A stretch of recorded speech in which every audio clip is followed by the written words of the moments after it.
இன்றே டவுன்லோட் செய்து உங்கள் ஃபேவரட் ஷோக்களை என்ஜாய் பண்ணுங்க.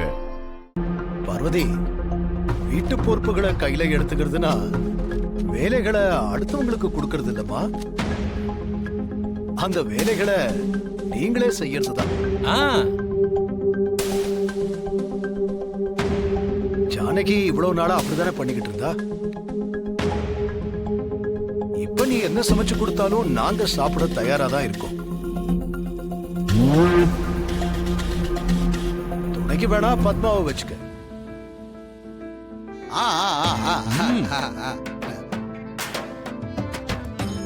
அடுத்ததா வீட்டு வேலையெல்லாம் நீயே பாத்துக்க.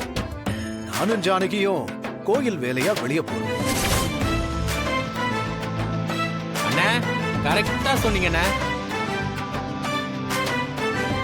பார்வதி, இன்னையில இருந்து சமையல் எல்லாத்தையும் நீ தான் பாக்குற. மாவாட்டுறதுல இருந்து வீட்டை சுத்தமா வச்சுக்கிறதுல இருந்து அப்புறம் எல்லாரோட துணியும் ஒன்னா சேர்த்து துவைக்கிறதுல இருந்து அயன் பண்ணி வைக்கிறதுல இருந்து அதுக்கப்புறம் எல்லா வேலையும் ஒட்டு மொத்தமா ஒரு நீ தான் பாத்துக்கிற. என்ன இந்த வீட்டோட வேலைக்காரி நினைச்சீங்களா? இவ்வளவு நாளா உங்க 2 பேரையும் துணைக்கி வச்சுக்கிட்டு எல்லா வேலையும் ஒத்தையால அண்ணி தானே பார்த்தாங்க. அவங்களோட பதவி தானே வேணும் வேணும் வேணும்னு கேட்டு வாங்கிட்ட. இப்ப நீயே எதுக்கு வருத்தப்படுற? நீ தான் எல்லா வேலையும் செய்யணும். அதுக்கெல்லாம் வேற ஆளை பாருங்க.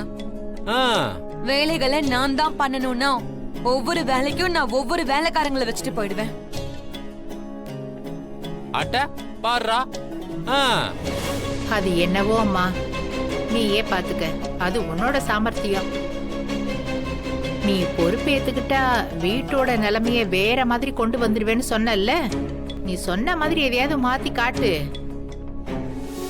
சித்தி, என்ன இந்த கெட்டப்பெல்லாம் நல்லாதான் இருக்கு. ஆனா கொண்டையில இருக்கிற சீப்பை மட்டும் எடுக்காம விட்டுட்டீங்களே. அதான் இந்த கெட்டப்புக்கு திருஷ்டி மாதிரி இருக்கு.